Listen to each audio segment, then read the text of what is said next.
Split testing is very important if you want to maximize the sign-up rate from your squeeze page or sign-up form and really build your list quickly. Now, a lot of people are happy to throw up a squeeze page or a sign-up form and just leave it as is, and if they get people signing up, they get people signing up. If they don't, they don't. They don't really care.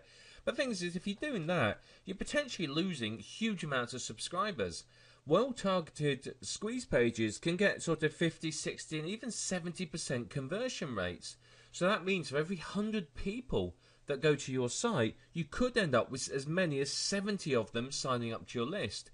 Now, if you haven't split test this and you've just put up any old squeeze page, your conversion rate could be as low as 5 or even as high as 10%. So you could end up with a very low sign-up rate, which means you build your list much, much slower. A lot of potential leads, a lot of money, and a lot of potential subscribers are leaving because you haven't optimized your site. It's very, very important to do this. Now, split testing is very, very easy to do. You need to split test different sign-up forms or squeeze pages. So you create 2 squeeze pages, one slightly different from the other. So you might change the headline, you might change the photo, you might change the position of the sign-up form, you might change the free gift that's offered, blah, blah, blah, so on. You change one thing at a time, change each different thing, and then you drive traffic and you see what the result is. So changing more than one component at a time means you don't know what's worked. So if I change the headline, the picture, move the sign-up box, and I add a gift, which one of those 4 has actually resulted in a higher conversion rate? Could be any of them. It might be that one of them actually got the conversion rate up to 70%, but the other 3 changes dragged it back down again. I don't know. So this is why it's very important that you just change one thing at a time.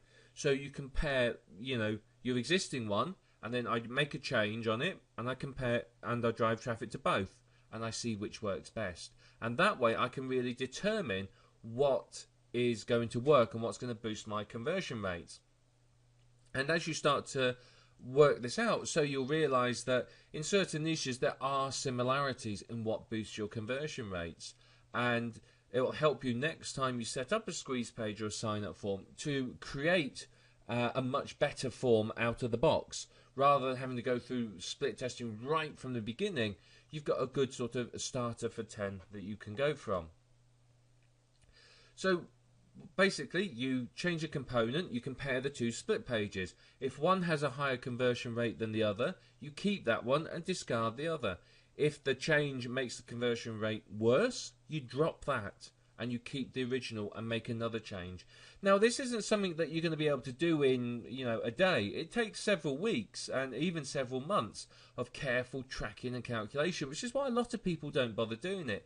But if you do this, then you can end up with a significant amount of people signing up to your list, much more so than people who are not doing the same thing. As you can see, it's not a complex process to do this, and because it takes a bit of time and a bit of effort, a lot of people don't bother. But the really successful marketers, the marketers that have the high sign-up rates, the marketers that have the bigger earnings online, they're the ones that take the time to do this, because it really does make a big, big difference.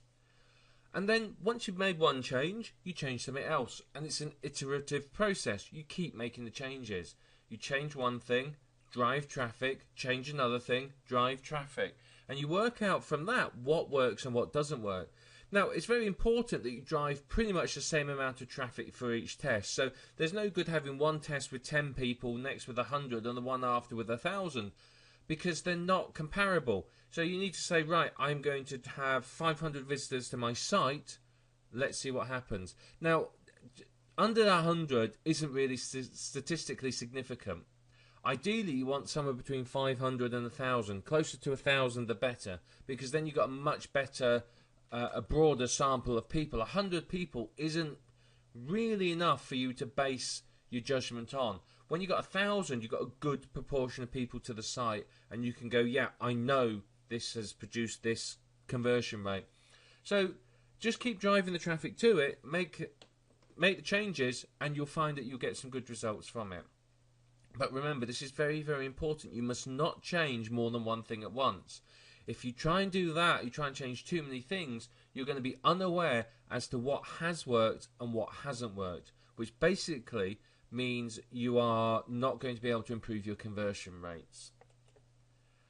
By doing this, by taking the time to do this split testing, you are going to be able to maximize your income. You're going to find from this you can really start to increase your sign-ups, and from that you'll be able to increase the size of your list and the amount of money that you make. And ultimately that's why you're building a list, so that you can make money. And through taking the time to do this split testing, you can massively increase the amount of money that you can earn from your list.